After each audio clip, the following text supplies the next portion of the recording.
26/11 वेळी विचारलेल्या प्रश्नांना आता वाचा नाहीये की 26/11 वेळी उपस्थित केलेल्या प्रश्नांना आता म्हणावं तसं व्यासपीठ राहिलेलं नाहीये?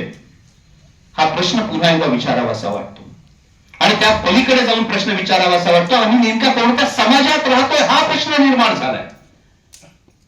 कारण त्या अतिरेक्याने तिकडे जे काही भ्याड कृत्य केलं ते भ्याड कृत्य केल्यानंतर मगाशी ज्या व्हॉट्सअप युनिव्हर्सिटीचा उल्लेख झाला, मगाशी ज्या अनेक काही न्यूज चॅनलचा उल्लेख झाला, विशेषतः हिंदी पट्ट्यातल्या अनेक न्यूज चॅनल्स मध्ये एक हेडलाईन ही सातत्यानं चालू राहिली होती, जाती नहीं धर्म पूछ के मारा. त्या दिवशी खरंच रात्रभर तळमळत होतो, झोप लागली नाही. झोप यासाठी लागली नाही की अनेक स्वतःला बुद्धिवंत बनवणाऱ्या, विचारवंत बनवणाऱ्यांच्या व्हॉट्सअप स्टेटसवर सुद्धा जाती नाही धर्म पूछ के मारा हे होतं आणि माझा हा प्रश्न पडला होता. त्या अतिरेक्यांच्या गोळ्यांनी जेवढं नुकसान केलं होतं त्यापेक्षा जास्त नुकसान या एका वाक्यानं माझ्या देशाचं करायला सुरुवात केली होती. हा विचार आम्ही कधी करणार आहोत की नाही?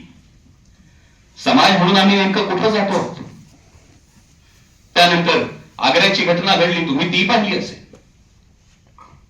त्या अतिरेक्यांनी जे केलं, कदाचित मग त्यांनी एका पोलराइज होत असलेल्या देशावर अचूक ठिकाणी मारा केला का?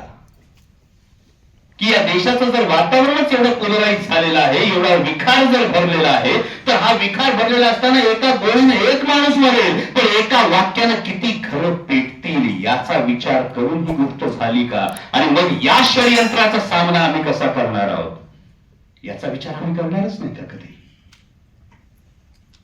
कारण पुण्याच्या एसी हॉलमध्ये बसून आम्ही बाहेर सरसावून बोलू शकतो, पण जेव्हा वणवा डोंगरावर असतो ना, तेव्हा घराच्या अंगणातून डोंगरावर लागलेला वणवा बघताना फार सुंदर दिसतो. तो जेव्हा अंगणात शिरतो तेव्हा घर आपलं जळत असतं.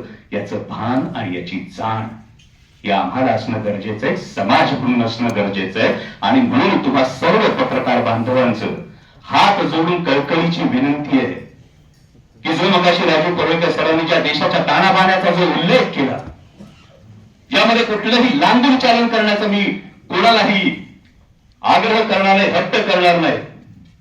परंतु तुमची वस्तुस्थिती आहे, त्या वस्तुस्थितीनुसार जर आपण पुढे गेलो तर देश राहील.